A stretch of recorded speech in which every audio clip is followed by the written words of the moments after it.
Rupanya, kondisi tubuh presenter Robby Purba jadi perhatian aktris Luna Maya.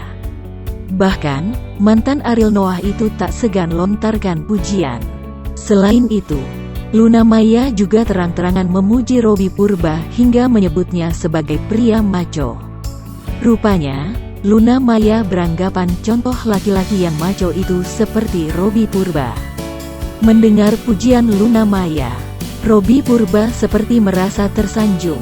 Luna Maya pun sebutkan alasan mengapa Robby Purba termasuk cowok macho.